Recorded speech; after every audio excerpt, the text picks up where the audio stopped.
A loving mother, a courageous leader who never gave up her quest to make America fairer and smarter, stronger and better.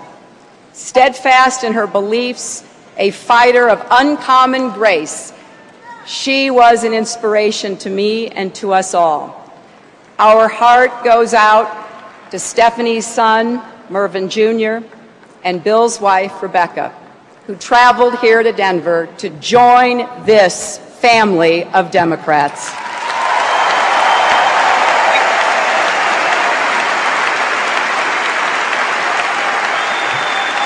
You know, Bill Gwatney and Stephanie Tubbs Jones knew that after 8 years of George Bush, people are hurting at home, and our standing has eroded around the world.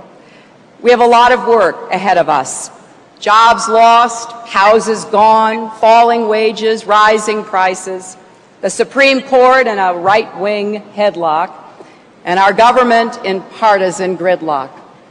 The biggest deficit in our nation's history.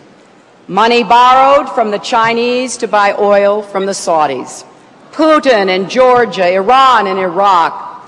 I ran for president to renew the promise of America, to rebuild the middle class and sustain the American dream, to provide opportunity to those who were willing to work hard for it and have that work rewarded, so they could save for college, a home and retirement, afford gas and groceries, and have a little left over each month. To promote a clean energy economy that will create millions of green-collar jobs, to create a healthcare system that is universal, high quality, and affordable so that every single parent knows their children will be taken care of.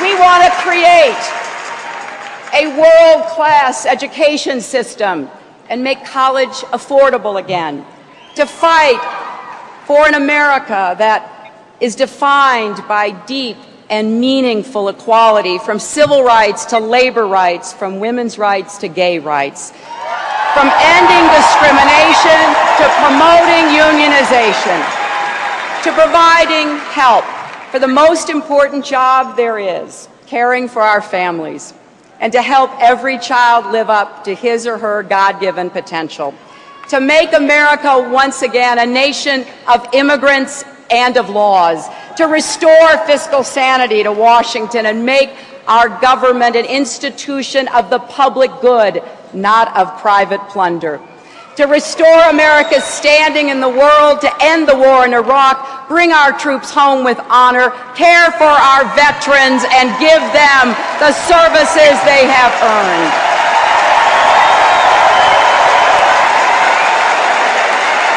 We will work for an America again that will join with our allies in confronting our shared challenges, from poverty and genocide to terrorism and global warming.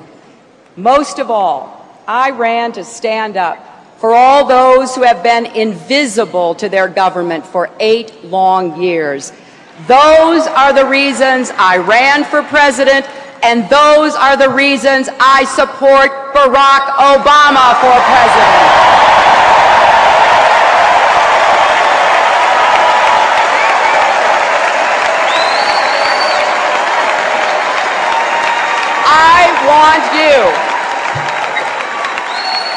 I want you to ask yourselves, were you in this campaign just for me?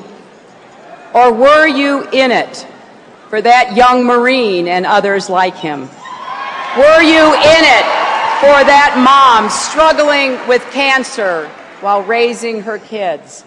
Were you in it for that young boy and his mom surviving on the minimum wage? Were you in it for all the people in this country who feel invisible? We need leaders once again who can tap into that special blend of American confidence and optimism that has enabled generations before us to meet our toughest challenges. Leaders who can help us show ourselves and the world that with our ingenuity, creativity, and innovative spirit, there are no limits to what is possible in America. Now, this will not be easy. Progress never is. But it will be impossible if we don't fight to put a Democrat back into the White House. We need to elect Barack Obama because we need a president who understands that America can't compete in the global economy by padding the pockets of energy speculators while ignoring the workers whose jobs have been shipped overseas.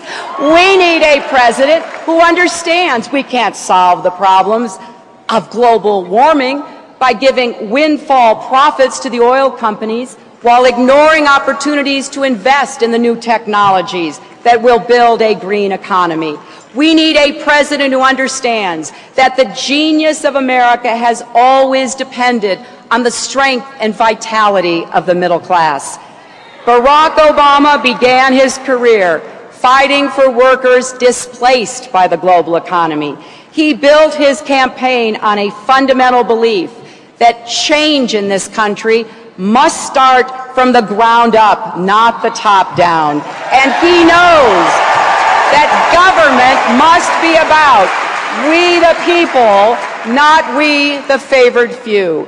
And when Barack Obama is in the White House, he'll revitalize our economy, defend the working people of America, and meet the global challenges of our time. Democrats know how to do this.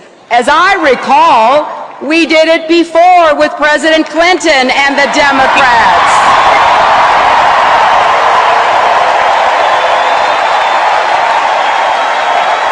We do our part, we'll do it again with President Obama and the Democrats.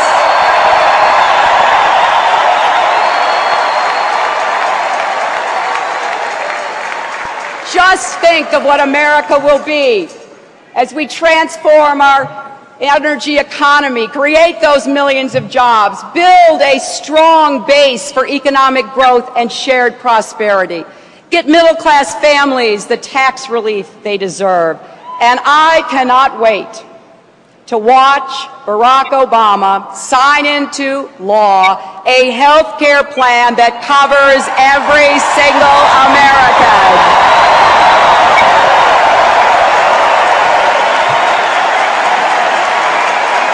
And we know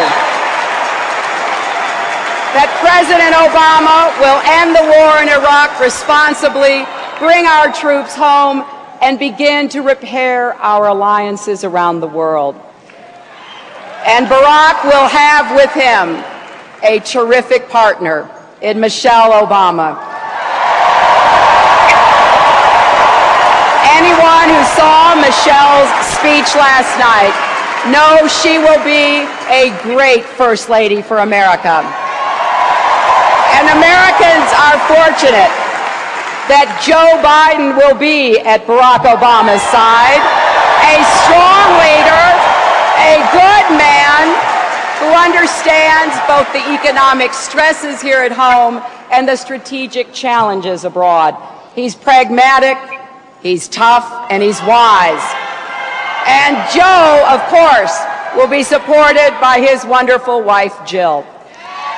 They will be a great team for our country. Now, John McCain is my colleague and my friend. He has served our country with honor and courage.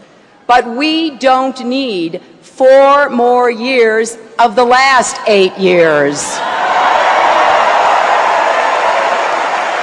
More economic stagnation and less affordable health care, more high gas prices and less alternative energy, more jobs getting shipped overseas and fewer jobs created here at home, more skyrocketing debt and home foreclosures and mounting bills that are crushing middle-class families more war and less diplomacy, more of a government where the privileged few come first and everyone else comes last?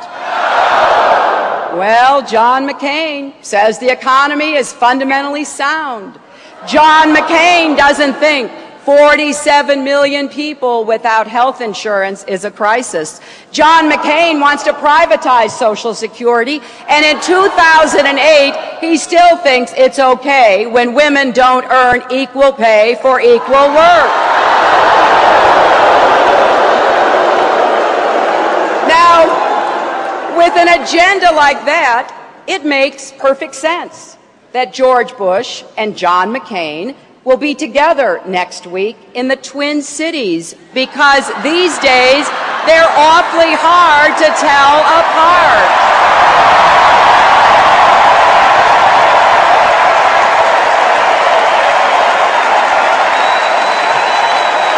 You know, America is still around.